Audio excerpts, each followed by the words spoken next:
Hi and welcome back to yet another video. This is the 7th episode of the story about the time when Naruto was trained by 3rd Uzukage when he activated a Kekkei Genkai that allowed him to control blue flames. After you've finished watching, please like, share and subscribe to the channel. Let's get started. Naruto sat in the windowsill, an unlit cigarette propped in his mouth. His Sharingan was scanning the town, watching for any high chakra that would decide to move. He turned to look at those present in the room. Tsunade was reading a book, her leg crossed over the other, her elbow leant on the bed. Shizune was asleep on one of the smaller beds, and Jiraiya was sleeping in the corner, snoring loudly. Shikamaru was sleeping silently, his back to the headboard though a pillow was slammed over his ears. Tsunade looked up at Naruto and the cigarette hanging from his mouth. "Aren't you going to light it?" questioned Tsunade softly. Naruto smiled slightly and pulled it from his mouth. "Nah, can't bring myself to, it's like admitting defeat you know," said Naruto equally as soft. Tsunade smiled as she looked down at her book. "I think every shinobi has their vice. Jiraiya is a pervert, Shizune likes to pack things then unpack them, Shikamaru seems to enjoy his shogi, I drink sake. The list goes on. Nobody will think any little of you," said Tsunade. Naruto smiled at her. "Oh, I know, but I think the smoking was a one-off thing, I just like to have something to focus on," said Naruto. Tsunade nodded. She reached down into her suitcase and pulled out a small pack, tossing it to Naruto. He caught them out of the air easily.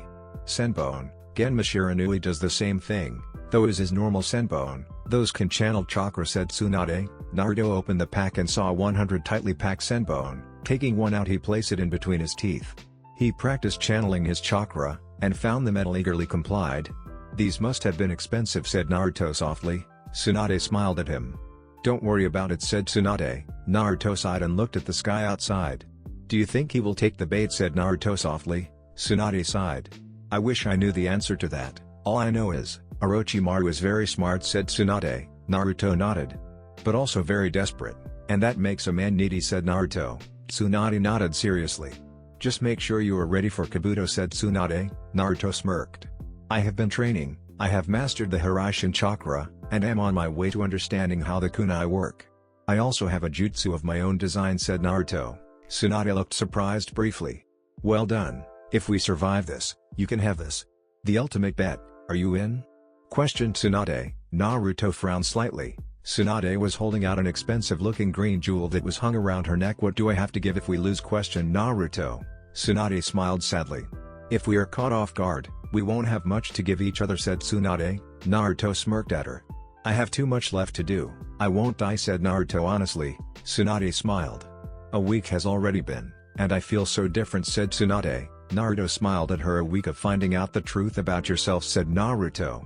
They heard a chuckle, and both gave identical glares in Jiraiya's location. He grinned even wider. "Look at you two, talking to each other like your old women," laughed Jiraiya. Naruto threw a senbone with deadly speed. It grazed Jiraiya's ear. "Nice shot," Tsunade chuckled. Naruto frowned slightly. "I need to practice, I miss deadpan Naruto." Jiraiya blanched slightly and Tsunade burst out laughing, waking everyone else up. Shizune saw the honest laugh on her teacher and friend's face and smiled warmly. Shikamaru just groaned and hid in the cover. "Let's get ready," said Tsunade. Naruto sighed and stood, placing the senbone pouch onto his belt. He put on his flak jacket and zipped it up. Soon everyone was up and ready for battle. Naruto looked at Shikamaru and nodded. "We have a pretty detailed plan on how it can go down, meaning we get away without too much of a fight. First of all, we need to weaken Kabuto. That will give Orochimaru pause," said Naruto. Shikamaru continued. "We basically have to lure him away. Naruto and I will deal with him. Then Naruto will basically throw a battered Kabuto at Orochimaru, hopefully instilling pause enough for him to consider a runaway," said Shikamaru. Naruto nodded his head in agreement. "What do we do?" questioned Tsunade. Shikamaru sighed. "We couldn't plan that, for we don't know what Orochimaru can or cannot do with his arms in that condition," said Shikamaru. Naruto frowned slightly. "He will fight you, which is the type of person he is," said Naruto. Tsunade nodded. "You have experience with fighting Orochimaru?" questioned Tsunade. Naruto nodded woodenly. "He beat me of course, but I still put up one hell of a fight," said Naruto. Tsunade laughed briefly and nodded.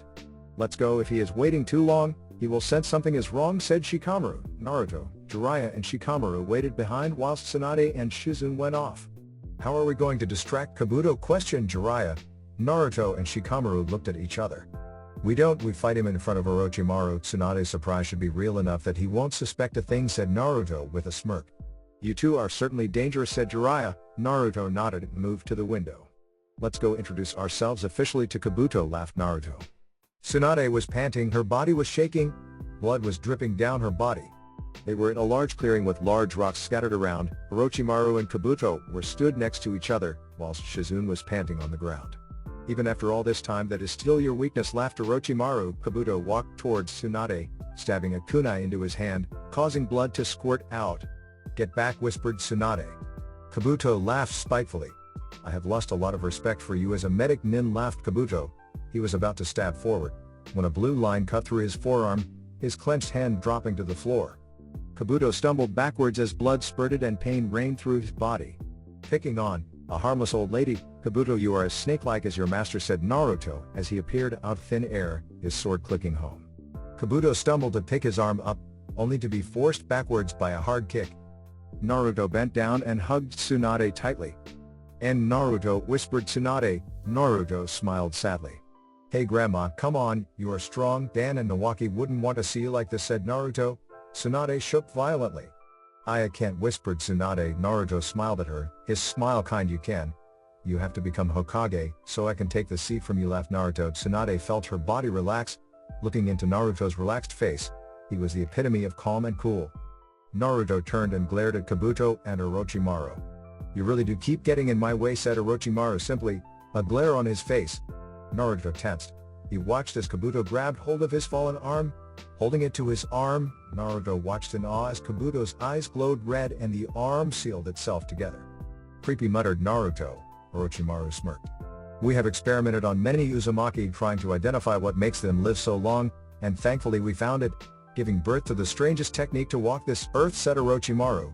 Naruto stood slowly, his hand clenching the hilt of his blade. Naruto muttered Jiraiya as he landed next to Tsunade. Shikamaru moved to Shizune. Looks like the three senin are together at last, said Orochimaru. Tsunade saw the dark look in Naruto's eyes.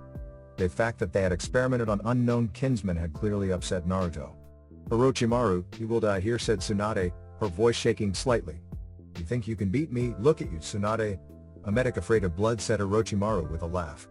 Naruto tensed as three massive chakras flared at each other. Naruto flared his own, and then each of them moved through the exact same hand seals, Kabuto doing it for Orochimaru. With four large explosions of smoke, Shikamaru gasped at the size of the four beasts. One was a toad. He was colored dull, rusty red, but around his eyes and on his lips and chest are brighter red markings. Over his left eye, he has a large scar, but can still see out of his eye. His tongue had a series of stud-like piercings on both the upper and lower side. He was wearing a large blue happy vest, and was carrying a massive dosu blade at his hip. He also had a large kizaru pipe which stuck out of his mouth. The next was a large slug. It was predominantly white in color with three blue streaks that ran vertically down the middle and side of its body from its head and tapering off at its tail. Its optical tentacles had a slight tint of gray to them, and it also had two sensory tentacles on either side of its mouth. The next was a large snake. He was colored purple, and had black rings running down intervals on his body. He had massive fangs, though they were arranged in a way similar to that of a constrictor snake. It also had four protrusions on his head. Finally, there was a large ice white fox. It had blue on the edges of its tail, and ice blue eyes. Its tail seemed to be flaming slightly. Well, be damned, Kizuna. You are still alive, said the large toad. Kizuna the fox snorted at the giant toad. Agamabunta as loud as ever, said the fox in a regal tone. Orochimaru and Tsunade looked at the giant fox shocked. Kizuna-kun. Lovely to see you again, said the slug. Gamabunta snorted, and the giant snake was hissing slightly. Katsuyu, are you well? Questioned the giant fox. Katsuyu nodded her giant head slightly. I've been very well, said Katsuyu. The giant snake hissed louder, moving backwards from the fox. Manda, I have been looking forward to this, said the fox with a low growl. Manda hissed. Looks like Naruto-kun has a lot of secrets, said Kabuto. Orochimaru was looking at the calm Naruto. Naruto was stood on the fox's head, his arms down by his sides, his large sleeves blowing in the wind, his hair doing the same. His hand holding the sheath of his sword, his jonin vest was zipped up. This brat has truly passed all my expectations. If Akatsuki get hold of him, it would mean the end of the world, thought Orochimaru. He looked at Naruto seriously. Naruto truly is one of a kind, thought Shikamaru. Orochimaru glared slightly. I must kill him now, before he sticks a wrench in everyone's plans, thought Orochimaru. With a silent command, Manda attacked the fox viciously. The fox weaved expertly. Katsuyu and Gamabunta joined in. Kabuto lunged at Naruto. Naruto saw Kabuto coming and pulled out his blade. Come, said Naruto forcefully. Kabuto spun two kunai in his hands and attacked. Naruto weaved expertly through the attacks. Kabuto was growing angry quickly. Naruto parried and dodged where needed. You think you are so strong, don't you, Naruto-kun, said Kabuto. Naruto smirked. Kabuto watched as Naruto blurred, a searing pain burning through different points in his body. So slow, said Naruto. Kabuto fought through the pain. He turned and lunged at Naruto. Naruto ducked backwards. He slammed the hilt of his blade into Kabuto's stomach. He slid backwards and sliced outwards viciously. Kabuto coughed out blood as he stumbled backwards. I get to test out a new jutsu, said Naruto. Naruto placed the blade in its sheath and slammed the end of the sheath into the ground. He clapped his hands together, and as he pulled them apart, there was a thin line of blue fire. It was spiraling dangerously. Everyone paused, minus the large fighting summons. Naruto spun the arrow in his hand. Kabuto fell to his knee. Naruto held the arrow in his grip and threw it like a javelin. It flew towards Kabuto with deadly accuracy. As it hit, there was a sound of a thunderclap, and then a large explosion of a giant fireball. It expanded, tearing up the ground. The flames died down, showing nothing but a burnt crater. Naruto spun as Orochimaru landed behind him. Kabuto was led behind him. Naruto ducked as Orochimaru tried to kick him. His arms were useless. Naruto ducked and felt someone trip him up. Orochimaru slammed his foot into Naruto's stomach. Almost instantly, a blade came out of Orochimaru's mouth, and with a downward slash, he tried to cleave Naruto in two. Naruto teleported to his blade. He unsheathed the blade in time to block a stab from Orochimaru. Naruto's Sharingan spun, and they were both locked in a battle. Orochimaru cursed as Manda disappeared, his head being in the jaws of Kizuna. Gamabunta looked moody. Orochimaru dashed back to Kabuto, and Kabuto shakily shined them away. Naruto collapsed to his knee. His jutsu had taken a lot of control. Nicely done, brat, said Jiraiya. Naruto nodded and shakily stood. That was a boring battle, said Naruto. Kizuna nodded in agreement. The fox bowed to Naruto and disappeared, Katsuyu and Gamabunta following shortly. Let's get back to the hotel, there I can treat everyone's wounds, at Tsunade. Hinata was walking quickly through the village. She was wearing her usual ninja outfit, a bag strapped to her back. People moaned as she ran past them. Occasionally she would bump into them. She took to the rooftops when the streets were getting too crowded. She landed outside the academy with a sigh, her body sweating, her chest heaving. Hinata-chan called Sakura. Hinata looked up from leaning over and smiled exhaustedly. Hello, Sakura-san, stuttered Hinata. Sakura helped Hinata stand. Everything is almost sorted. Lee is distracting Naruto and Shikamaru, said Sakura. Hinata smiled slightly and moved towards the academy building. As they walked through the hall, they smiled at Iruka and Anko, who were stood close together in the hallway. As the past Hinata looked at Sakura. Do you think they suspect anything? Questioned Hinata. Both girls were made jump by Sasuke. We are organizing a party for two of the smartest people in the village. If they don't, I would be suspicious, said Sasuke. Hinata turned and smiled at him slightly. Sakura just held her chest and glared at Sasuke. Sasuke-kun, please remember to make at least one sound before you talk, said Sakura, clenching her fist tightly. Sorry, Sakura, said Sasuke, a sweat drop falling down his temple. Hinata chuckled slightly and moved through the double doors to the academy hall. It was decorated with paper shuriken and kunai. Sitting on one of the tables was a cake with black, red and white icing. Wrapped food decorated the tables. Gifts were put on another table, each for the specified person. Do you think Naruto-kun will appreciate it? Stuttered Hinata. Sasuke smirked slightly. I am sure he will, said Sasuke. Sakura sighed. What about Shikamaru? Do you think he will? Questioned Sakura. Ino laughed boisterously as she walked up to them. Shikamaru won't care, he will claim it's too bothersome, laughed Ino. Choji nodded with a grunt as a response, his mouth full of food. Sakura clenched her fist. Is that food from the table, Choji? Snarled Sakura. Choji gulped and sweated slightly. No, he stuttered. Sasuke placed a hand on Sakura's shoulder. Come on, Sakura, leave him alone, said Sasuke smoothly. Hinata chuckled at the blank look and bright blush on Sakura's face. Sakura-san, chuckled Hinata. Ino looked furious, so she stepped up to Sakura. Hinata moved away, Sasuke following closely. I will miss him too, you know, said Sasuke. Hinata eeped and blushed furiously. I know, she stuttered. Sasuke laughed. Hinata, don't doubt yourself so much, Naruto would do anything to ensure your safety, said Sasuke. Hinata smiled sadly. I know, I just wish he would see me like I see him, said Hinata. Sasuke laughed slightly. Oh, he does. Sasuke chuckled. He walked off, leaving Hinata blushing madly. Hinata-chan, where is your idiot? Questioned Kiba loudly. Hinata frowned slightly. My idiot? Questioned Hinata. Kiba laughed. Yeah, Naruto, where is he? Questioned Kiba. Hinata blushed furiously, her mind conjuring images. She felt her vision swim and sound mute. Naruto flipped backwards. Dodging one of Lee's kicks, Naruto landed on his feet, and pulled up his sheathed blade to block one of Lee's crushing kicks. Lee in the same movement flipped, using his other leg to kick Naruto's head. Naruto bent backwards, Lee's leg sailing over his head. Lee steadied himself and slammed a foot downwards, still aiming for Naruto's head. Lee cursed under his breath as the sound of a blade being drawn met his ear.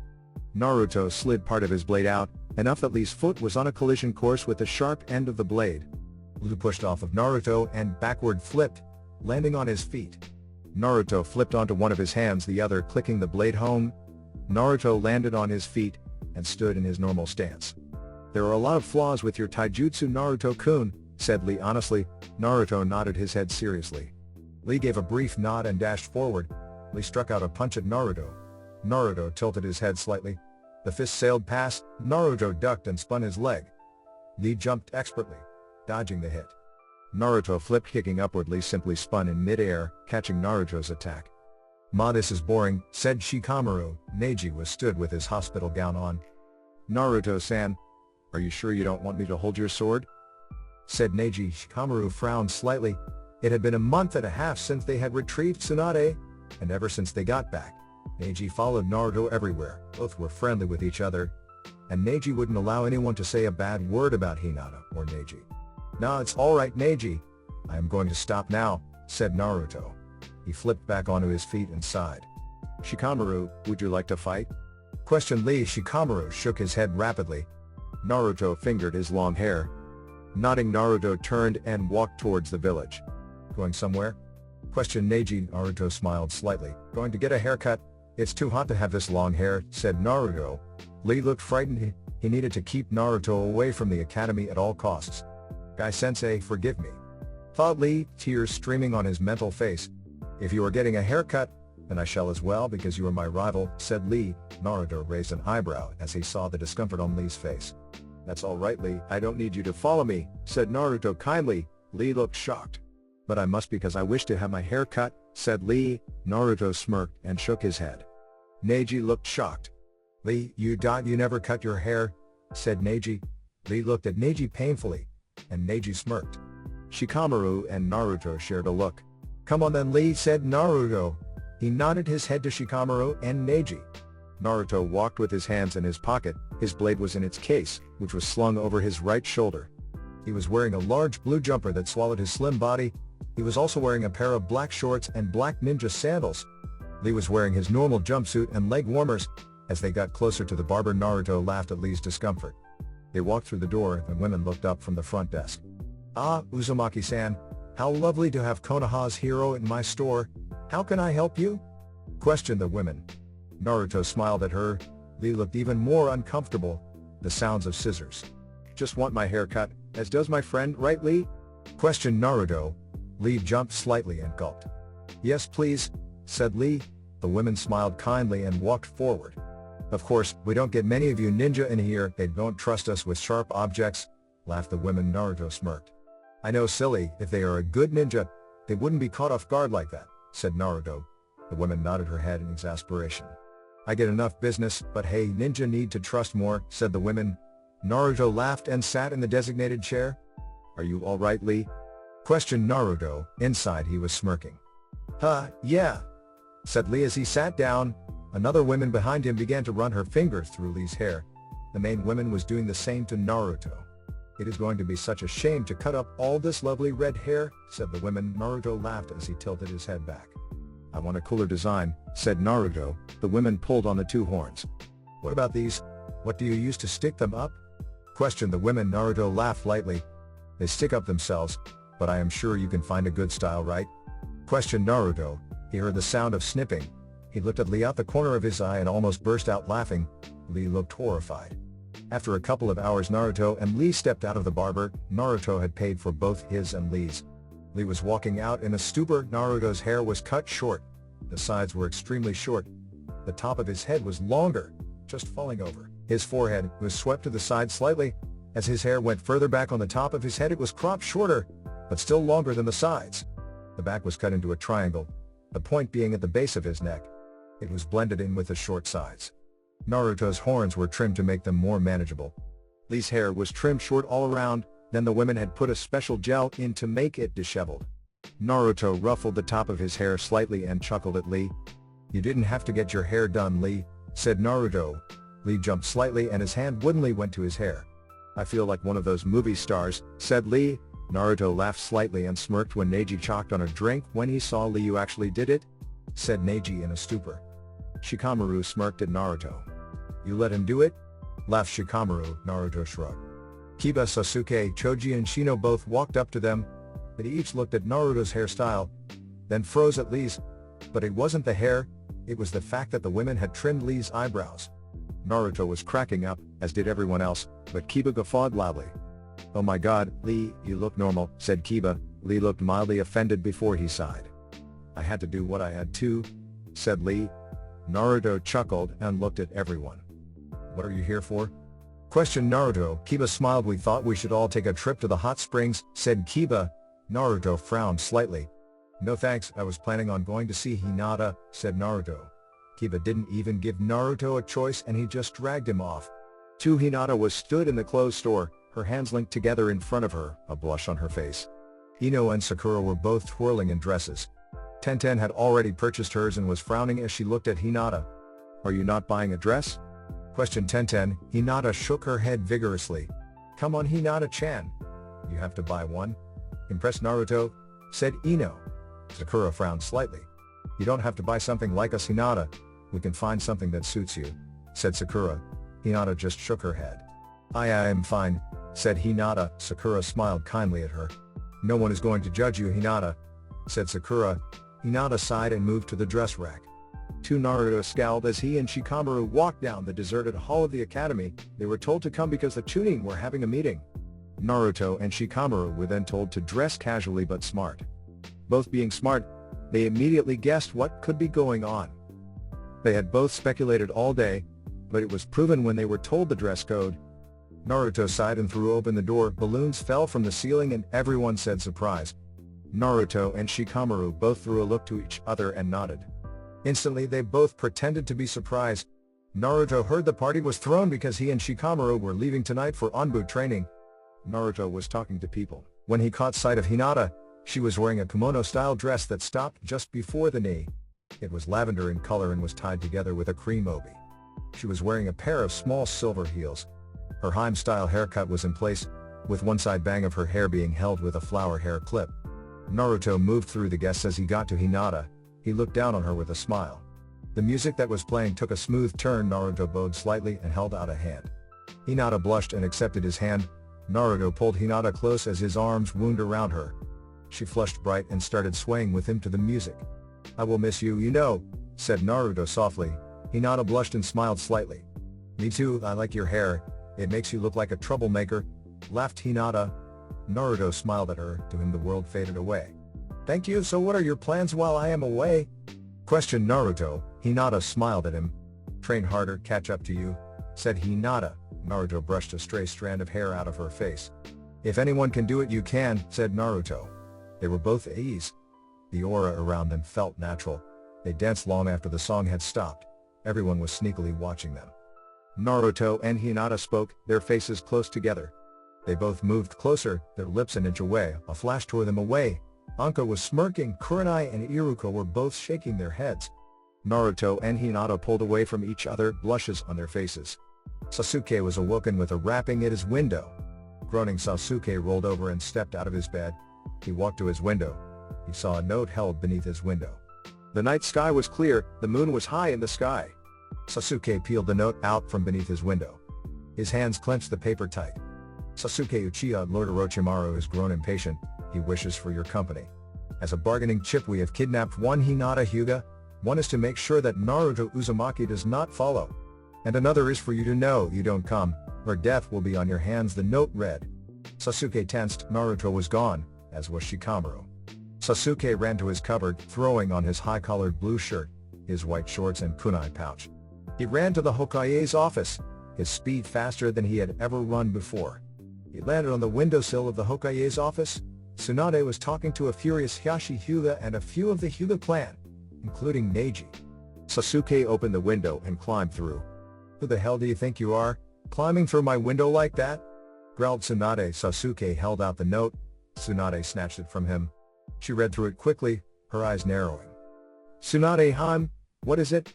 questioned Hiashi Hyuga. Tsunade sighed and flopped into her chair. "Orochimaru has kidnapped Hinata," said Tsunade. Hiashi felt his heart thump unevenly. He sat in the chair in front of Tsunade. "I knew she was gone."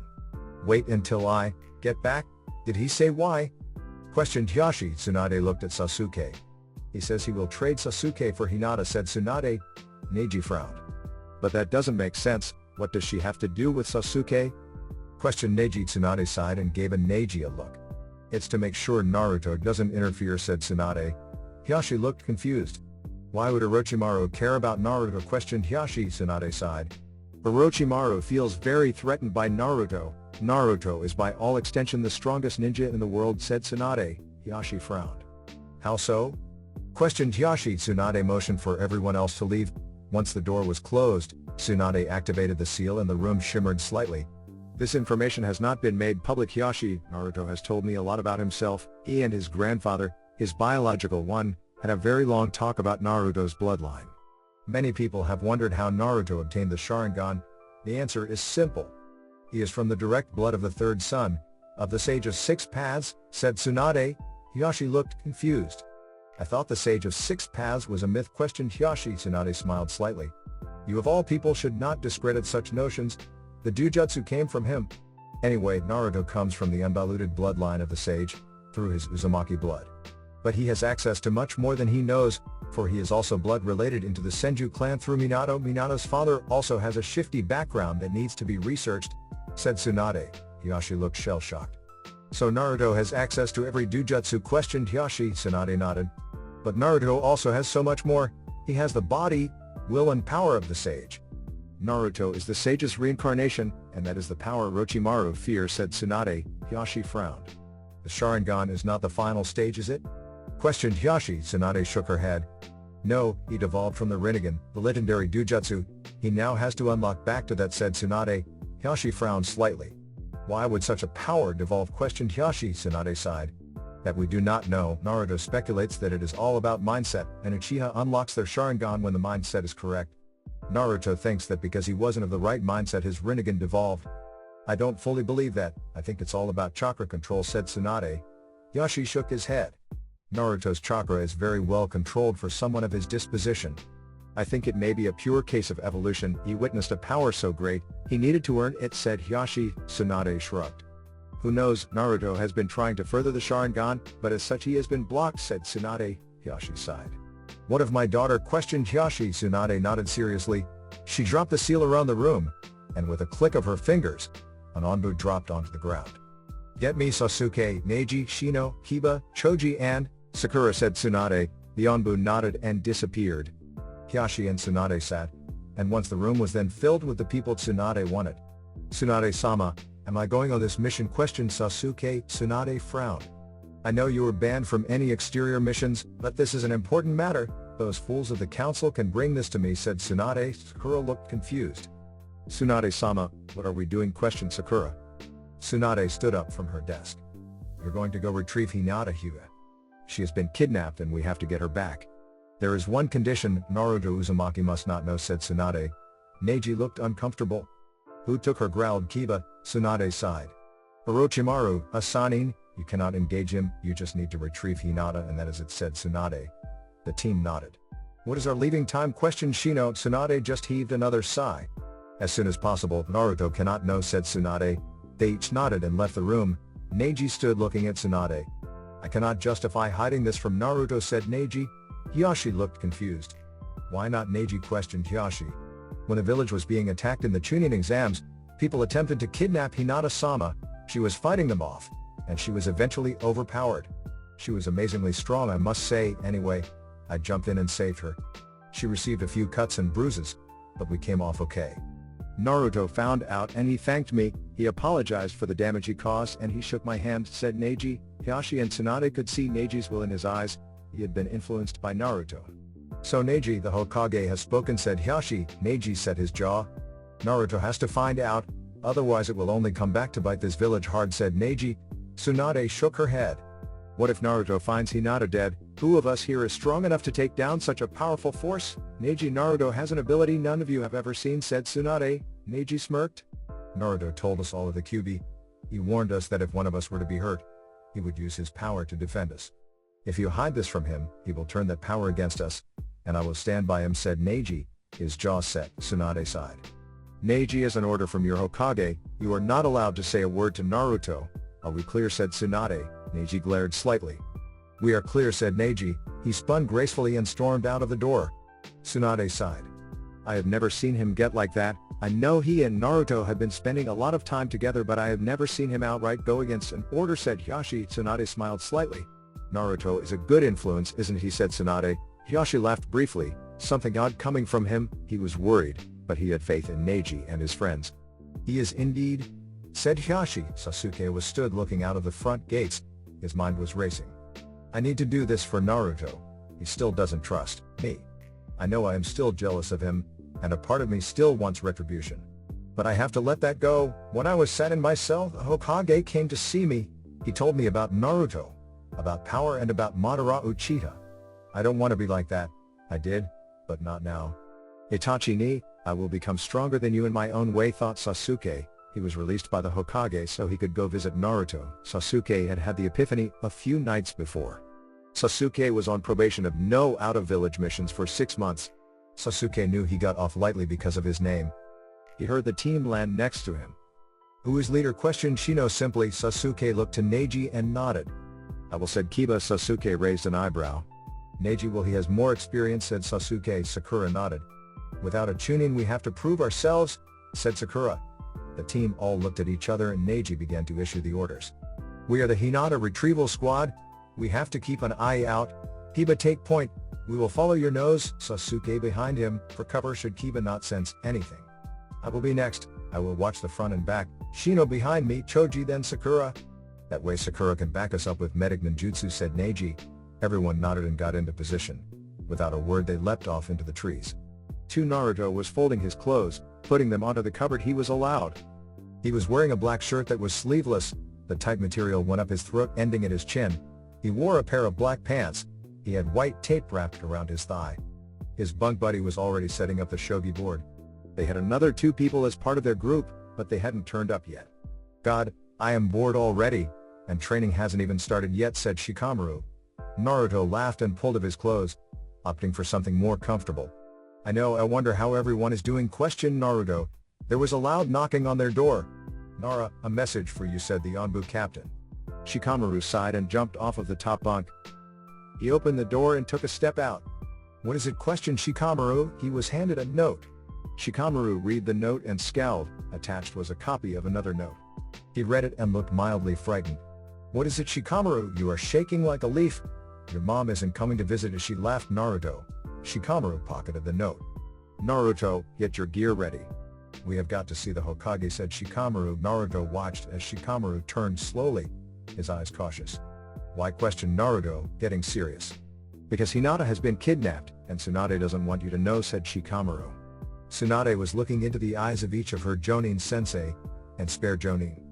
They were all whispering as to why they were there. Tsunade looked at each of the Jonin in the face. I have called you here, because you are to be on standby in case. But before Tsunade could finish, a potent, killing intent appeared in the room. Naruto and Shikamaru appeared out of nowhere, Naruto's eyes glaring hotly at Tsunade. You didn't want me to know? Questioned Naruto. Tsunade glared. Who told you? Neji. Questioned Tsunade. Naruto glared even harder. No, Shikamaru did. And he received an anonymous letter, said Naruto, his voice like ice. Everyone stepped back as the temperature dropped drastically. Sarutobi was sat in the corner of the room with an amused stare on his face. So what do you want? I have already sent a squad, said Tsunade. Naruto stood ramrod straight. Who? He questioned. Tsunade just glared. Who do you think you are talking to? I am the Hokage. If I don't want you to know, then you won't, said Tsunade. Naruto slammed the bottom of his sheath into the floor. The room seemed to darken as his Sharingan flashed. You were going to cover it all up. What if she has been hurt? Said Naruto. Tsunade glared. Then I would have told you, said Tsunade. Naruto glared hotly. When it is too late for me to do anything? Questioned Naruto. Tsunade stood, slamming her hands into the table. Do you want? She yelled. Naruto looked at her icily. Send me to get her now, said Naruto. His tone was regal and frozen. No, you have no right to demand anything from your cage, said Tsunade. Naruto turned and started walking towards the door. Give me the mission, or I will leave and turn into an enemy of the village, I promised her, said Naruto. Tsunade sat with a stare. You can't just do what you want, said Tsunade. She sighed. Go, said Tsunade. Naruto was about to move when Tsunade frowned. What? He asked. She glared at him. This isn't over, she said. Naruto disappeared. Shikamaru sighed. That hothead forgot about me, said Shikamaru. Tsunade sighed. You will be part of the Naruto relief squad? I want you to be on call, in case Naruto loses it, said Tsunade painfully. You expect him to? Questioned Shikamaru. Tsunade just rubbed her forehead. I don't know what is going to happen from here, said Tsunade. Naruto landed with one foot on the ground, and then he was gone. A loud shudder left in his wake. He was dashing forward faster and faster. He couldn't teleport because he didn't know where he was going. He was just following the chakra signature of Sasuke. Naruto landed on the ground once more, and in a blur he jumped and flipped, kunai and shuriken lodging in the ground. Naruto landed in a clearing. 4 ninja were stood looking at him. One was a large man towering over the rest of his teammates. He had orange eyes and 3 tufts of orange hair on his head, a mohawk of sorts that ran down the middle and 2 similar styled tufts of hair at the side. He wore a sleeveless tunic with the symbol of their team on the hem, along with black arm warmers, a pair of black 3/4 length pants that stopped just below his knees. Along with this, he wore sandals with leg warmers, covered by bandages, a purple robe, belt around his waist, and a necklace that comprised of circular pieces, separate long, metallic pieces. Next to him was a female. Her most distinctive feature was her long, untamed, pink hair. She wore a black hat with bandages on the sides. She also wore a tan tunic, along with all of the other members of the team, with black shorts and standard black shinobi sandals. Next was a dark-skinned shinobi with black hair and eyes. He had 6 arms. He wore a black, sleeveless top and shorts. Over this he wore a tunic that bore the symbols similar to the others, and a rope belt.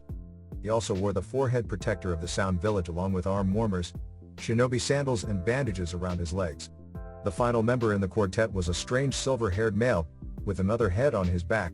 He wore brown tunics with long black wristbands, black skin-tight shorts, and purple ropes tied around their waists. He also wore a dark red, beaded necklace around his neck and a giant scroll behind his back. Naruto stood in a defensive position, his hand holding his blade, his thumb beneath the guard. You are in my way, said Naruto, his tone menacing. The 4 seemed unfazed. Lord Orochimaru has requested we stop you should you manage to catch up, said the one with 6 arms. He has sentenced you to your deaths, said Naruto. He crouched and the 4 moved into action. The orange-haired one slammed his hand in the ground. Earth release barrier, Earth prison of magnificent nothingness, said the orange-haired one. Naruto simply walked forward, dodging a shuriken thrown. He was about to jump when the silver-haired ninja jumped high, forcing Naruto to block his kick. Naruto cursed as the cave closed, forcing Naruto into a small dome. How easy, Kabuto was a fool to fear this brat, said the pinkette. Naruto smirked. He was about to move when something began to feel odd. Naruto felt it immediately, the fluctuation in his chakra. The cave was sucking out his chakra. Naruto walked to one of the walls and simply walked through it, the yellow lightning coursing around him. He backward flipped onto the top of the rock and held the hilt of his blade in his hand. Indeed too easy, said Naruto. The girl swore, and before any of them could move, Naruto was flipping over the orange-haired one. His blade slices were blocked by kunai from the girl and the 6-armed man. Naruto landed on his feet, and in the same motion flipped over once more, dodging a fast strike from the 2-headed man. Naruto was beginning to become frustrated. Sliding his blade home, the 2 kunai shattered, and the orange-haired man turned shakily, one of his arms dropping to the floor. The 4 looked shocked briefly. You bastard, yelled the orange-haired one. With his arm raised, he charged at Naruto. Naruto twirled the sheath blade in his hand and threw it high in the sky.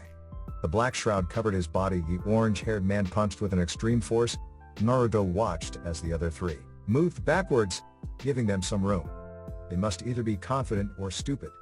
Naruto thought to himself. Naruto caught the punch and a thunderous clap echoed across the clearing. The ground behind Naruto was upturned in a curve. The same happened behind the orange-haired one. They were stood in the center of the ground tearing up. "You are strong," said the orange-haired one. Naruto in a show lifted him off the ground, throwing him over his back. Naruto blurred and appeared with one foot in the large man's stomach. The man coughed out and flew against the tree. Naruto felt the man's chakra increase. Naruto ducked backwards as the fist flew over his head. Naruto flipped backwards, dodging another strike. Naruto landed on his feet, twisting his body and catching the extended fist. Naruto forced a clawed palm into the man's stomach. The man doubled over. Naruto rolled over the man's back. To everyone watching, it happened in a blur. But to Naruto, everything moved slower. He reached out and caught the hilt of his blade as it was just in front of him, unsheathing it without touching the sheath. It had fallen from the sky. He finished his roll over the large man, the sheath still continuing its descent into the ground. Naruto slashed quickly, his arms moving in a blur. He rolled back over and caught the sheath a millimeter before it touched the ground. He landed on his feet, in front of the orange-haired man. To everyone else, Naruto just blurred, and then he was stood sliding the edge of his katana against the opening of the sheath. He started to slide the blade into its sheath, agonizingly slowly. The orange-haired one tried to stand. Naruto unblinkingly clicked the blade home. Blood spurted everywhere. The orange-haired man fell to pieces. The other three looked mildly shocked. Naruto glared at them with his icy silver eyes. "Next," said Naruto softly, but full of power.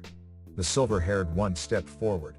"You will find I am a different opponent to Jirobo," said the silver-haired one. Naruto smirked cockily, his hair suiting his new look.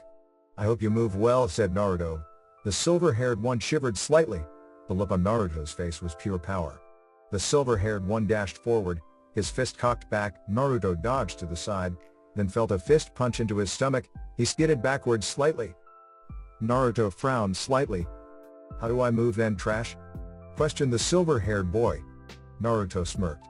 "Good, I might enjoy this," said Naruto. The silver-haired one went to move forward when Naruto was suddenly upon him, a fist striking the silver-haired one in the face.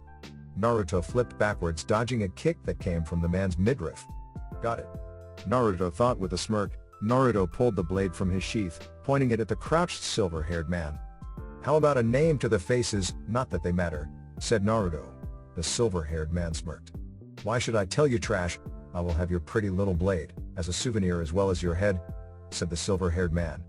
"For fuck's sake, Sakon, hurry your ass up," said the female member. Naruto smirked at Sakon. "Your teammate doesn't seem to share your taste for theatrics," said Naruto. He bowed deeply, his blade moving out to the side, pointing towards the floor. "What are you?" questioned Sakon. But he was interrupted by Naruto. "Let's dance, move," said Naruto, and he vanished. Sakon ducked backwards as Naruto appeared in front of him, his blade thrust forward. Naruto spun and quickly slashed again. Sakon cursed. Naruto smirked and flipped over Sakon, his blade moving straight for the other head. Naruto watched as Sakon rolled forward. Naruto flicked out an arm. Spiraling blue blades appeared around Sakon. Sakon kept on flipping as each of the blades moved to cut Sakon. Naruto jumped, spinning in mid-air as a strange orange arrow landed in the ground. "Sakon, we need to catch up to the other group," said the six-armed man. Sakon snarled. "Fine, Kidomaru, let's go. I will leave Ukon here," said Sakon. Naruto watched as the head disappeared from the back of Sakon. The three were about to take off when Naruto took a step forward. "Don't underestimate me," said Naruto, his black shroud turned blue. His Sharingan spun, his eyes glowing red. "Oh, we aren't. We just need to stop that other team. Lord Orochimaru has interesting plans for Sasuke Uchiha and Hinata Hyuga," said Kidomaru. Naruto snarled. He felt his blood boil. Before he could take a step forward, his way was blocked by a spinning kick. Naruto dodged easily. Another Sakon was stood smirking at him, black tattoos spreading across his body. "Oh, don't worry, I don't intend to take my time. I will have you begging for death," said Ukon. Naruto sighed and ruffled his short hair. "I have somewhere else to be. Let's finish this quickly," said Naruto. The blue shroud shone brighter. They were leaping through the trees, never breaking formation. Neji was growing concerned. Earlier he had sensed 4 chakras. When he had found the 4 ninja sat in the tree, he tensed ready for an attack, but none came. He had been racking his brain for the next hour. trying to think of why they would wait there. The answer, when it came, made him smirk. They were waiting for Naruto, and Naruto would obliterate them. Neji almost faltered when he saw what awaited them. Everyone stopped, said Neji. They were in a clearing quite away from what he had just seen, meaning only he knew what was there. Why did we stop? Said Kiba breathlessly. Shino stirred slightly. There is a whole army of ninja waiting up ahead, about 75 meters away, said Shino. Sasuke looked at Neji shocked. He saw the strain on Neji's temples. We will take it easy, we are far enough away that they won't hear us, but they will sense our chakra, said Sasuke. Neji nodded and Sakura moved her hands to Neji's temple. Her hand glowed green with chakra. How many are there? Questioned Choji. Neji sighed. I am afraid I didn't see them all. Shino, did you sense them earlier? Questioned Neji. Shino shook his head. No, I did not. Why? Because I would have told you as soon as I had sensed them. My Kikaiku were ahead, and I sent them further when you told us to stop, said Shino. Neji nodded and thanked Shino, who simply inclined his head. Damn, we can't make it through an army, said Kiba. Neji frowned, as did Sasuke and Shino. Yes, but think about who Orochimaru doesn't want to come. He will have planned in case he did, said Sakura. Everyone looked at her, then understanding appeared on their face. But why an army? No, you wouldn't. You forget who his dad is? He is the son of the Yellow Flash, said Sakura. Sasuke smirked. Naruto has his own name now, you know, said Sasuke. Neji was about to speak when he heard a familiar whistle in the air. Everyone moves, said Neji. 3 kunai embedded in the ground. Exploding paper tags on the end. Sasuke cursed and his hands flashed through hand seals. Fire release. Great fireball technique. Called out Sasuke, and a fireball flew towards the kunai. The sizzling sound cut off, and the ninja tensed waiting for an explosion. They each leapt back, giving it a wide berth. When the smoke cleared, they saw the tags almost consumed. Sasuke's fire had stopped it and burnt them up. You must be Sasuke Uchiha, said a red-haired girl. She landed in the clearing. Next to her were Kitamura and Sakon. You were the ones waiting for Naruto Uzumaki, said Neji. The red-headed girl laughed. Indeed we were, but he should be finished about now, said the red-headed girl. As if to add effect, a large explosion echoed through the air. How did you catch up so fast? Questioned Shino. The girl smirked. I placed a special web on you. It slows your movements, that's why you have been traveling for so long, said Kitamura. Neji then checked their bodies. They were covered with a web that was unnoticeable unless you knew what you were looking for. Who are you? Questioned Sasuke. They smirked. We are Orochimaru's elite. They chorused. The girl looked at Sasuke. You may leave. Tell the army your name and they will let you pass, said the girl. Sasuke looked at the team, and with a nod he dashed through the trees. Now we get to have some fun with you, said Kitamura. Sakura clenched her fists. Choji gulped. Kiba growled. Shino stood still. Buzzing could be heard and Neji stood at the forefront. Sakura, Choji, take the silver-haired one. Kiba, Shino the girl, said Neji. Kitamura laughed. You heard the boy, let's get this show on the road, laughed Kitamura. He lunged at Neji, who activated his Byakugan almost instantly. Neji dodged the blows. He saw each arm easily as they went to strike him. Neji ducked a few shots and seamlessly slammed 2 fingers, effectively closing off 2 chakra points. Kitamura jumped backwards and spat a web at Neji. Neji instantly saw the chakra running through the web and immediately charged chakra to his hands and cut the ropes. Kitamura cursed and began to spit more webs. Neji charged forward, slicing through the webs easily. Neji kicked Kitamura in the chest. Neji's body dropped. One arm was out behind him, palm flat, the other was pointing towards the floor, palm flat as well. 8 trigrams 64 palms, said Neji. Kitamura cursed as he was thrown backward. Neji stood in the Hyuga stance, his eyes glaring. You are lucky I covered my body with a rock-hard shell. Not even your tiny chakra pulses can break through, said Kitamura. Kitamura was sweating mentally. This brat is good, I can't fight him close range. Kitamura thought. He flipped backwards, his hands flashing through hand seals. He flipped into the tree, sending out blobs of orange substance, shaping them into arrows. He threw them speedily at Neji. Neji ducked and weaved, his fist striking and smashing the hardened blobs he couldn't dodge. Neji pressed forward. His flexibility and ocular prowess was proving difficult for Kitamura. He flipped backwards as the branch exploded. Neji's palm struck against it. Neji flipped and landed a kick. Kitamura blocked one of the strikes. He moved to punch, but Neji was already spinning his body. A bright blue orb made up of chakra struck at Kitamura. Kitamura cursed as he was thrown backwards. His back cracking against the tree, Neji stood with a calm countenance. Face it, you have lost, said Neji coldly. Kitamura laughed. black tattoos stretching across his skin. You think one little jutsu can beat me? It is impossible, said Kitamaru. Neji smirked. I used to think so too, but a friend taught me that a single strike can decide a match, said Neji. Kitamaru laughed viciously. I will show you a monster. You will fear me, said Kitamaru. Neji smirked as Kitamaru stood up. We will see, said Neji. Kitamaru blurred. Neji ducked his head backwards, his eyes wide briefly. He is fast, not as fast as Naruto, but this could be dangerous, thought Neji. He flipped over Kitamaru, his fingers tapping tenketsu. Neji jumped backwards and looked at the chakra burns on his fingers. Ah, he can't even touch my tenketsu without burning himself. Looks like I have the better ground, thought Kitamaru. He flipped backwards higher into the tree, his fingers flashing through hand seals. Summoning jutsu, Kyodigmo, said Kitamaru. Smoke filled the air, and web shot out, covering the canopy with a giant web. Sat in the center of the web was a large spider, a large egg sac on its back. Shit, a summons, thought Neji. His mind was focused. Kitamaru laughed. Time for you to die, rain of spiders, called Kitamaru. He leapt and cut the egg sac. Neji cursed and dropped into the 8 trigram stance. The spiders fell into his view, and with increased speed, he destroyed the spiders before they even landed on the ground. Neji was panting. Kitamaru laughed as more spiders dropped. Neji dropped into the 8 trigram stance once more, his mind going back to his conversation with Naruto. Flashback. Neji awoke with a sharp breath. He wasn't alone. He could sense a calm presence in the room. Sitting up, he winced slightly. He saw Naruto sat in the only chair in the room, one that has been frequently occupied by his uncle. Naruto's silver eye reflected the moon. His eyes were on Neji, serious. I owe you an apology, said Naruto. Neji looked shocked. For what?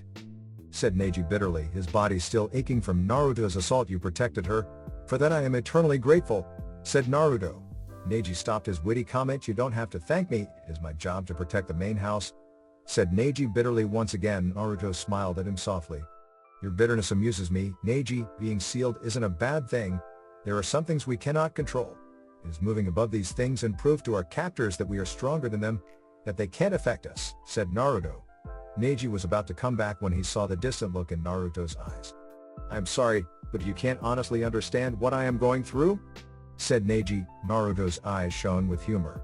You are probably right. Thank you once again. You saved my most precious friend, said Naruto.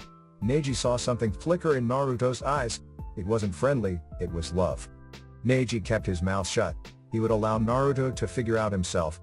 Naruto left the room as silent as he entered. Neji sat on his bed thoughtful. He is a strange one. I wish to know more about Naruto Uzumaki, thought Neji. End flashback. Neji opened his eyes, fire burning deep within them. His chakra increased and he destroyed even more spiders than last time. Kitamaru looked shocked. Neji looked serious. Neji stopped and in a blur, he disappeared. Kitamaru ducked as a glowing hand swiped over his head. Neji moved fluently, with a grace only a genius of the hue like him could obtain. Kitamaru cursed as a hard stab of chakra pierced his arm. In the same movement, Neji spun, stabbing 2 more arms. Kitamaru kicked out harshly. Neji flipped over his legs, his hands gripping onto Kitamaru's head. Kitamaru felt a burst of chakra enter his mind, and the world whited out. Neji took a step back, his breath panting. I win, said Neji. He turned to leave. When Kitamaru's chakra skyrocketed, Neji turned sharply, a fist colliding with his cheek. Neji flew into the ground cracking from the force.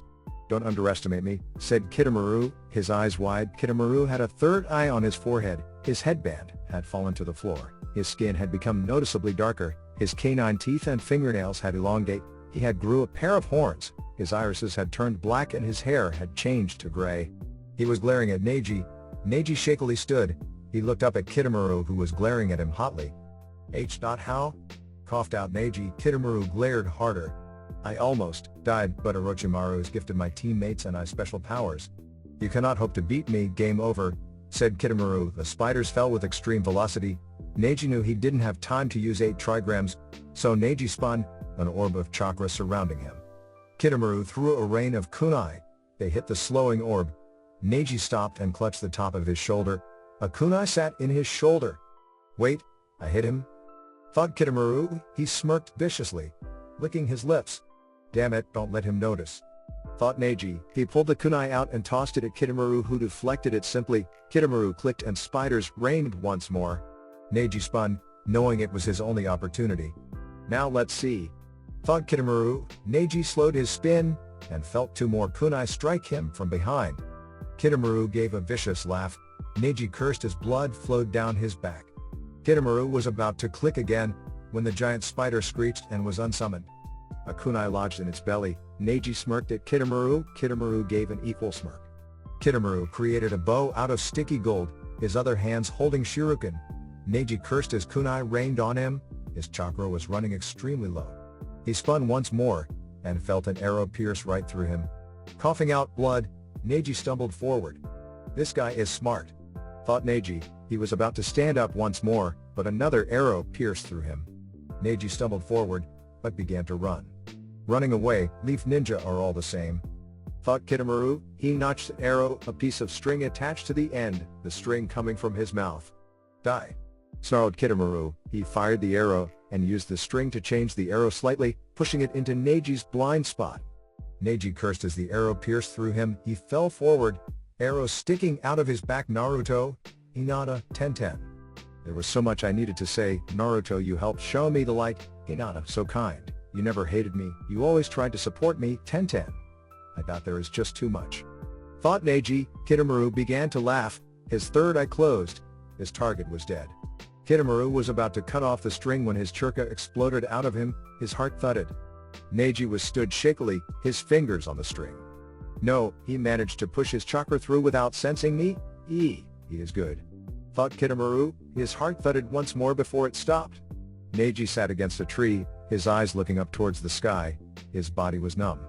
Naruto, protect her, thought Neji, before his eyes slid closed. Choji and Sakura dodged another strong punch from Sakon. Choji was panting slightly. Sakura was just watching Sakon's movements. They had moved quite a distance from Neji, but they could still feel his chakra. Sakon stood glaring at his opponents. He was worried about his twin, who hadn't arrived yet. Surely the redhead couldn't be that strong. Sakon and Ukan were considered the strongest of the Sound Four.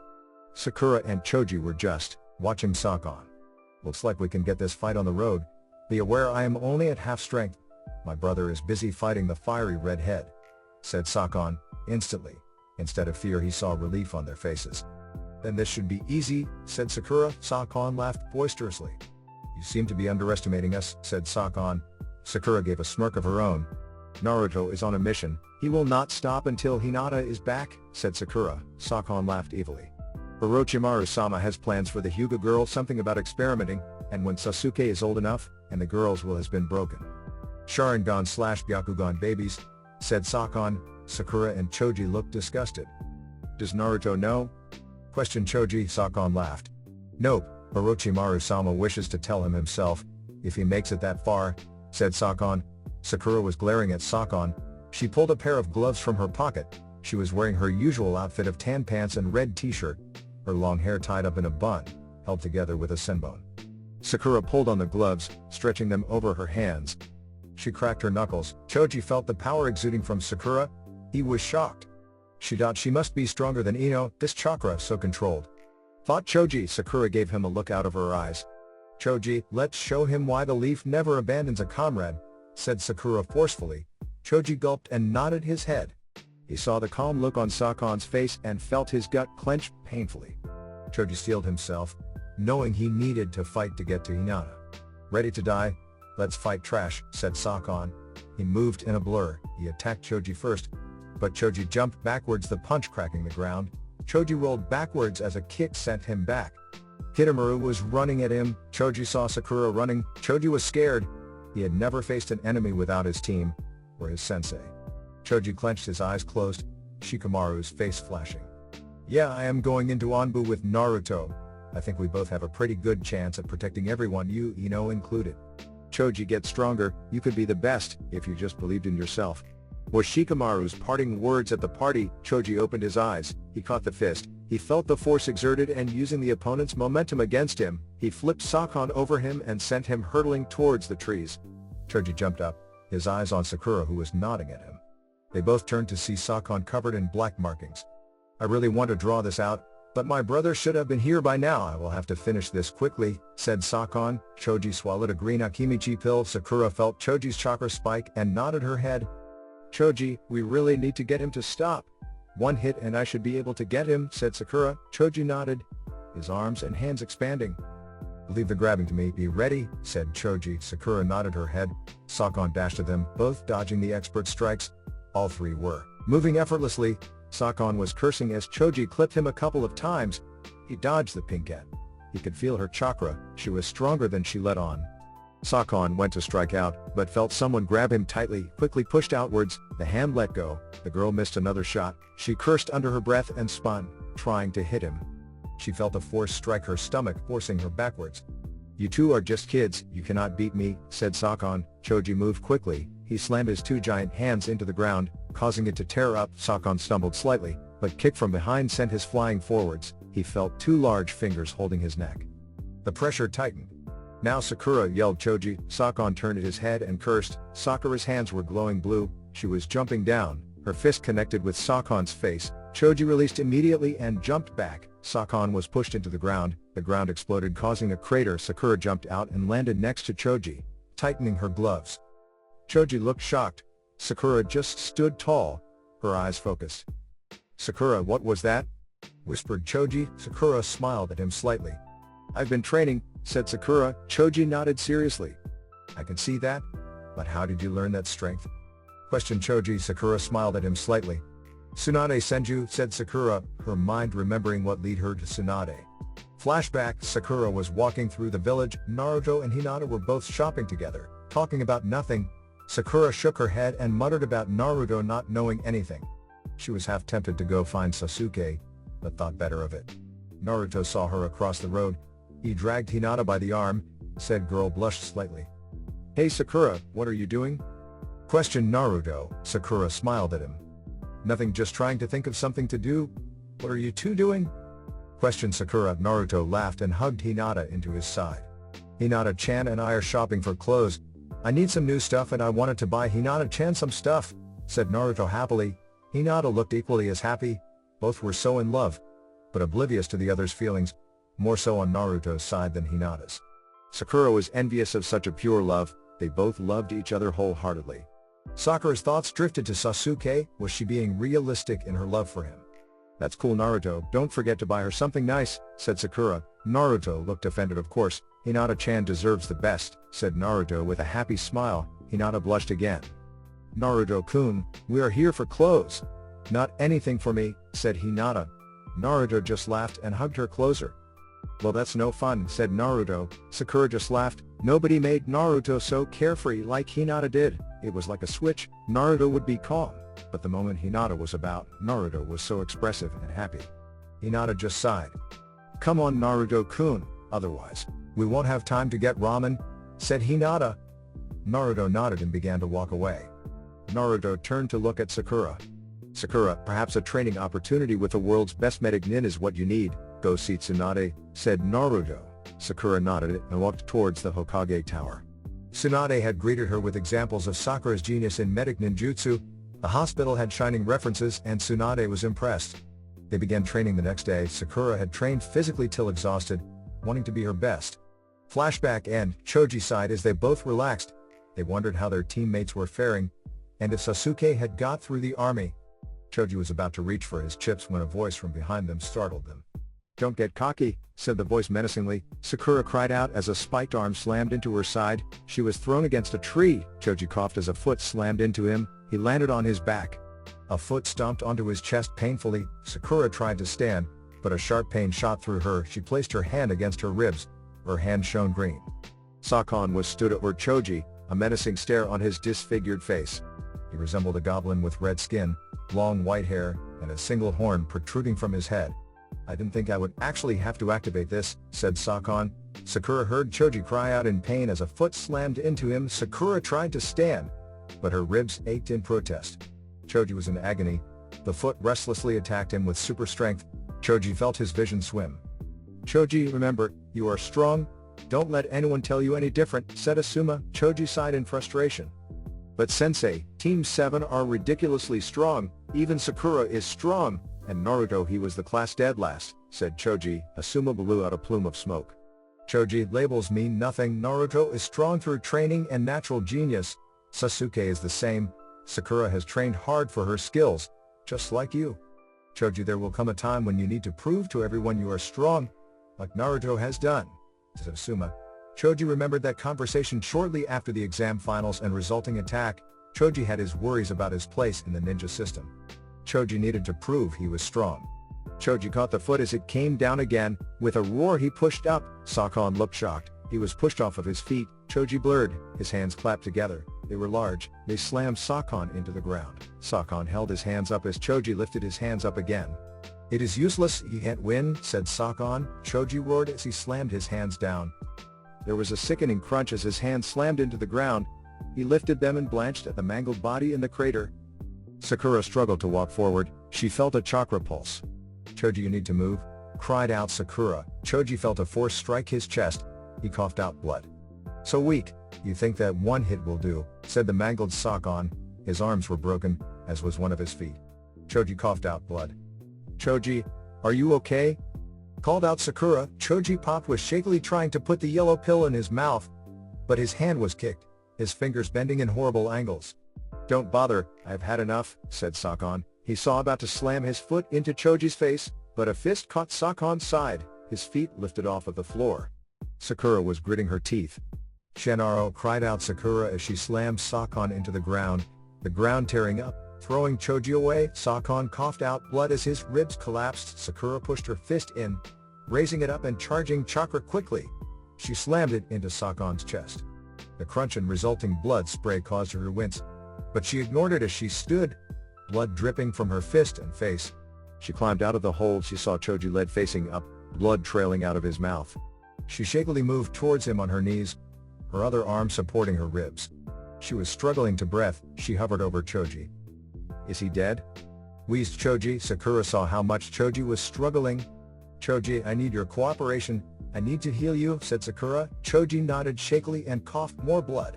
Things are getting pretty cold and dark, said Choji. Sakura cried as her hands shone green. Choji felt the warmth of the healing, but his body was fighting. Choji, I need you to concentrate, said Sakura. Choji sighed and felt his eyes slide closed. Sakura, don't worry, at least I proved I was strong, said Choji breathlessly. Sakura cried more. Don't say that, I will get you back to the village, said Sakura. She felt Neji's chakra flutter, before it disappeared. Sakura, did you feel that? Whispered Choji. Sakura cried hard. Choji, please, I need to help you, said Sakura. Choji smiled at the sky. Tell Shikamaru and Naruto how well I did, said Choji. Sakura laughed and focused on the healing. Tell them yourself, said Sakura. Kiba flipped backwards, Shino doing the same. The fiery red head slammed her fists into the ground. Before, and without missing a beat, she leapt up at them. Kiba nodded to Shino and twirling his body he leapt at her. Getsuga, yelled Kiba. He slammed into her, throwing her backwards into a tree. Kiba landed back next to Shino, his eyes and nose twitching. To think I would be the one to fight someone who smells like a fucking dog, said Tuya. Her eyes were glaring hard. Fuck you, snarled Kiba. Tuya laughed slightly. I fucking hate dogs and bugs, so I won't go easy on you, said Tuya. Kiba glared at her. Why did he take Hinata? Questioned Kiba. Tuya laughed evilly. Good question. He wants to experiment on the Byakugan. He is going to extract her eyes and experiment with her blood and eyes. He may remove a limb or two, change her DNA, mix it with something else. He was thinking a snake. And then when she has grown up, she will be turned into a baby manufacturing machine, starting with Sasuke Uchiha, said Tuya. Kiba was snarling dangerously. Shino was deathly quiet. The buzz of the bugs could be heard. Like we would fucking let him, snarled Kiba. Tuya laughed. Why do you care? Don't tell me your teammates how disgusting, said Tuya. She was about to say more, when she leapt backwards. A twirling mass had destroyed the tree. Tuya just laughed. A bad ninja is one who can't control his emotions, she said confidently. Before she could say more, she felt a prickling sensation fall over her skin. And that won't be a problem with me, said Shino emotionlessly. Tuya cursed as the prickling sensation got worse. She flared heat chakra, and immediately felt her reserves drop. What the fuck are you doing to me? Snarled Tuya. Shino just stood with his arms stretched out. My Kikaiku are sucking out your chakra. They will then proceed to feed off of your life force until you are dead, said Shino. Kiba smirked at her. Tuya just cursed under her breath. Kiba tossed a chakra pill to Akamaru, who leapt and snapped it up. In a cloud of smoke there stood another Kiba, and Tuya smirked slightly. Now I definitely can't tell which is smarter, said Tuya. Kiba snarled at her. Kiba, calm, said Shino warningly. Tuya was working quickly. Her chakra was rapidly leaving her. So if you are a dog possibly thinking you're alpha, then why is everyone so much stronger than you? Sasuke can beat you with your eyes closed. And that red head, he's got all of you beat, even in the looks department. You disgusting, horrible mutt, said Tuya. Both Kiba snarled and spun at her. She smirked in victory as the bugs left her body. She flipped out of the way of the two spiraling masses. Kiba, said Shino in a commanding tone. Kiba and Akamaru returned to their places. Too damn easy, said Tuya. Kiba was crouched low, glaring at her. Kiba, she did that deliberately. Now I won't be able to get her again, said Shino, his tone disapproving. Kiba looked sheepish. Sorry Shino, said Kiba. Tuya smirked and flicked her wrist, a flute spinning in her hand. Now that's enough talking, time for my easy win, said Tuya. She began to play into the flute, no sound left it though. Shino's bug sensed it immediately. His chakra was being affected. Kiba was oblivious, and Akamaru was whimpering. Suddenly the world shifted, changing to a horrible black, white and red. Kiba and Shino were both held in place by a series of metal wires. Sound began to penetrate their minds and then they both felt like they were burning. Their skin began to peel off of their bodies. The invisible fire burned hotter than the sun. Kiba began to thrash, snarling in pain. Shino felt his eyes wince as his body shuddered. Trapped like rats, and I only got to use on jutsu, said Tuya, her tone mock sad. Kiba, this is a genjutsu, you just need to remember what Kurenai-sensei taught us, said Shino. But Kiba was lost in the fire. Shino began to use his bugs. Some were moving to his ears, cutting off sound completely. Others moved around his body, disrupting his chakra flow. He blinked and was back in the real world. He stayed frozen, letting Tuya think he was still trapped in her genjutsu. He began to send his bugs to her, but she looked at him and smirked. Shino cursed under his breath as Kiba began to attack him, his arms and limbs striking at him viciously. Shino expertly sent bugs to begin disrupting Kiba's chakra. Kiba stopped and began to blink as if he had woken from a dream. Before Shino could block up Kiba's ears, Kiba snarled as Tuya held up a shivering Akamaru. Give him back, snarled Kiba. Tuya smirked and carelessly tossed him into the air. She expertly picked up a spiky bit of branch and flicked it at Akamaru with deadly speed. Shino quickly pulled his arm down, and Akamaru was pulled down, bugs surrounding him. He tossed Akamaru to Kiba, his bugs moving to block Kiba's ears, but suddenly a fireball was flying at them. The bugs were burnt to a crisp. Kiba looked at Shino. Do you have a plan, Shino? Questioned Kiba, but Shino just stared at Tuya. Kiba saw the bugs blocking Shino's ears. Yeah, she controls sound, thought Kiba. He hated being at such a disadvantage. That's why he had special training from Kurenai. Flashback, Kurenai was stood in the middle of the training ground. Her Genon team were still Genon after the resulting attack on the leaf. Only 2 of the rookies had achieved the position, both deserving of the role. Currently, she was asking her team if they wanted to learn anything specific. How about a space/time ninjutsu? Said Kiba. Kurenai shook her head. Kiba, I don't know how to do it. It is a very specific and difficult technique. It can be from a simple sealing scroll to the forced teleportation technique, said Kurenai. Kiba snorted slightly. If an idiot like Naruto can do it, then I can too, said Kiba. Hinata frowned at Kiba. Naruto-kun is not an idiot, not anymore, said Hinata. Kiba smirked evilly. But you still admit he was an idiot, said Kiba. Hinata shook her head, blushing. I didn't mean it like that at all, said Hinata. Kiba just laughed at her, causing Hinata to stand up. What? Hinata? Started Kiba, but Hinata stood with her fists at her sides. You're just jealous because someone has an ability you want. Naruto never flaunts his abilities. So why are you being so selfish? You sound like an Uchiha, said Hinata. She blushed once she was done and muttered an apology. She is right, Kiba, said Shino. Kiba glared at them. What if I were to fight against Naruto? I couldn't win. If he manages to pull off a single jutsu I can't win. He can teleport and turn intangible. He has a sword in genjutsu. How am I supposed to beat that? Snarled Kiba. Kurenai sighed sadly. Kiba, you are not going to be fighting Naruto. So why worry? Said Kurenai. Kiba smirked. Well, I have to fight him to be Hokage, said Kiba. Kurenai sighed, shaking her head.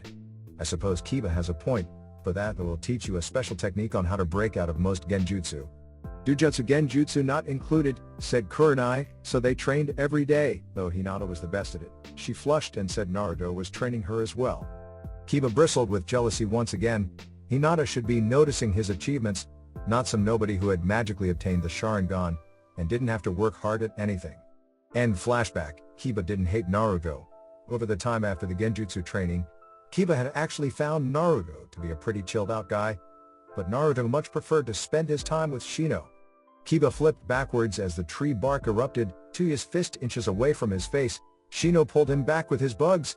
Kiba was snarling at Tuya, who was simply smirking. "We can't keep fighting like this," said Shino. Tuya laughed as she twirled her flute in her hand. "I can't agree more," said Tuya. She began to play her flute. Shino immediately flew at her, whilst Kiba was distracted. His eyes on her fingers, Shino threw out an arm. Bugs flew at Tuya with startling speed. She flipped backwards, her fingers not stopping whatever sound she was creating.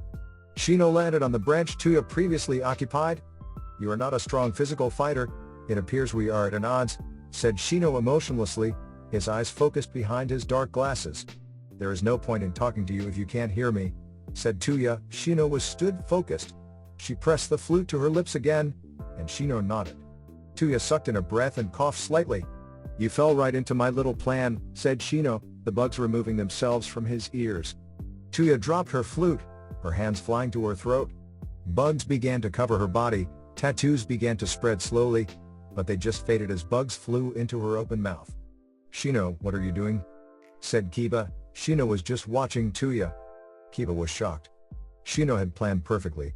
"She is an enemy, she will only cause us problems. Her chakra is similar to that strange purple chakra from Sasuke. I have already studied it extensively. I know how to counter it, is either seal it, or destroy the person's chakra from the inside," said Shino. Kiba nodded. Tuya had grown pale.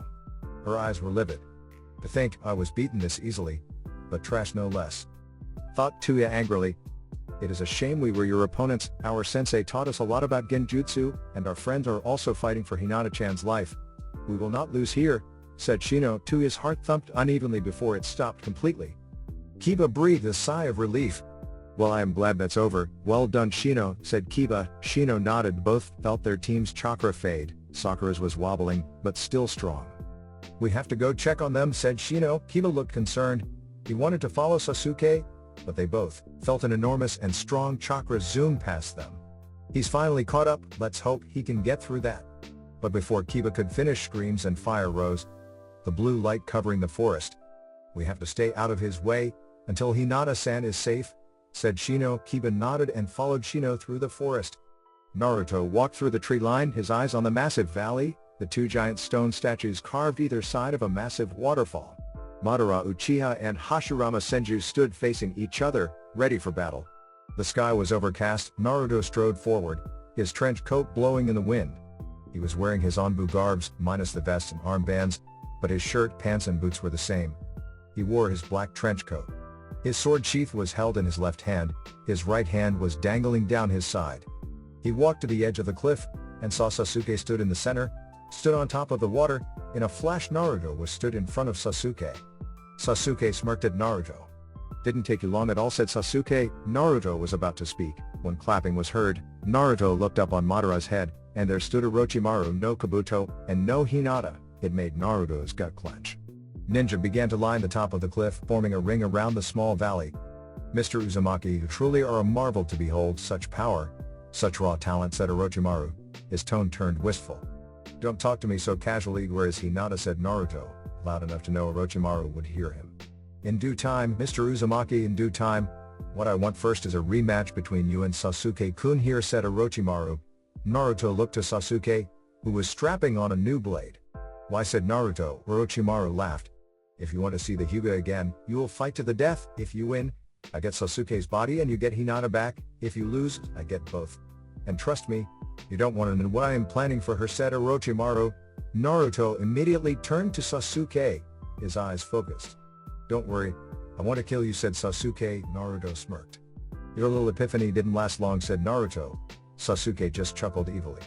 Orochimaru helped put things into perspective. "There are just some things I can't forget," said Sasuke. He stood prepared, his Sharingan spun in his eyes. "And what is that?" Sasuke questioned Naruto. Sasuke smirked. That my brother has to pay for his crimes, and friendship just gets in the way. Look at you, prepared to kill me for some girl, said Sasuke. Naruto crouched slightly, his hand inches away from the hilt of his blade. Anything for her, said Naruto. Sasuke laughed and shook his head. That is why you will lose here, bonds only make you weak, said Sasuke. Naruto frowned. So all of that you said in the hospital was a lie? Questioned Naruto. Sasuke shrugged. Some of it was. I do want to see you become Hokage, but Itachi must die before I can move on, said Sasuke. Naruto shrugged. The audience shuffled slightly. Orochimaru raised a hand. Fight, said Orochimaru. Sasuke dashed forwards, charging lightning through his blade. The sound of steel clashing rang in the air. Sasuke stared into Naruto's calm Sharingan gaze.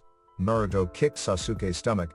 Sasuke doubled over, his hand moving to catch the foot that was coming up to his face. Sasuke caught it easily. He flipped himself over Naruto. His sword twirling in his hand, Naruto spun and blocked the blade with a slice of his own. Both were pushed back from their clashed strikes. Sasuke hands flicked through hand seals, and in an instant he spat out a fireball. Naruto glared and sliding backward slightly, he pulled out his blade, slashing at the oncoming fireball, causing it to disperse. Sasuke watched as a blurred figure flew through the smoke. Naruto had his blade in reverse grip. He spun and kicked Sasuke, catching him in the face. Sasuke felt the boulder force hit him, his nose cracking slightly. Naruto in the same movement flipped over, his sword slicing across Sasuke's back. Naruto slid his blade home, his legs smoothly moving to trip the stumbling Sasuke. Sasuke felt his legs get kicked. He fell backwards. Naruto swiftly kicked Sasuke into the air. Naruto jumped, flipping rapidly. Everyone watching saw the water spiral upwards due to Naruto's quick movements. He is really trying to kill him, said one of the random ninja. The other nodded, equally as shocked. Orochimaru-sama was right, muttered another one. Naruto was above Sasuke, his eyes hard. One hand was past his chest, and then in a wide arc, he threw his arms out to the side.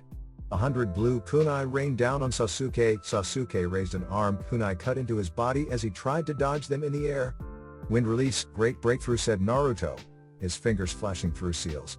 Sasuke felt the large gust of wind slam into him. The blades had flew past faster, cutting more points on Sasuke. Sasuke felt his back slam into the water, and the water around him blew outwards slightly.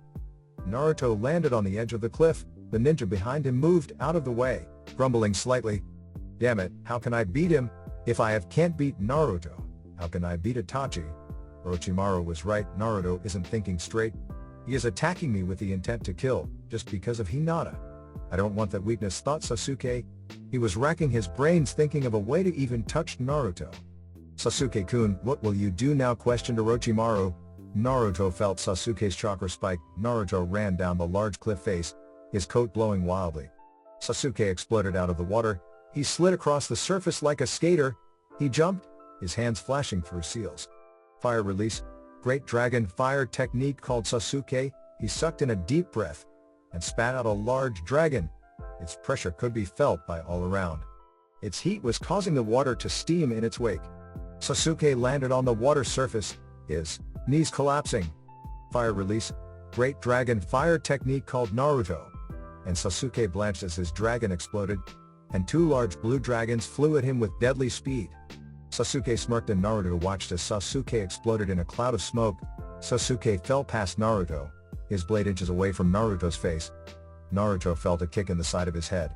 He skidded across the water. He rolled onto his feet, looking at the confident Sasuke. Not even your Sharingan could see through that one, said Sasuke. Naruto smirked. Sasuke frowned. Ah, but using shadow clones takes a huge chunk of chakra. You are down to under half, said Naruto. Sasuke frowned and realized Naruto was right. Sasuke felt that Naruto's chakra hadn't even taken a hit. How has your chakra not changed, said Sasuke. Naruto smirked and shrugged, twirling the blade elegantly in his hand. Because Sasuke, our meanings for using power differ. You fight only for yourself and your goals. I'm going to protect Hinata at all costs, said Naruto. Sasuke glared at Naruto.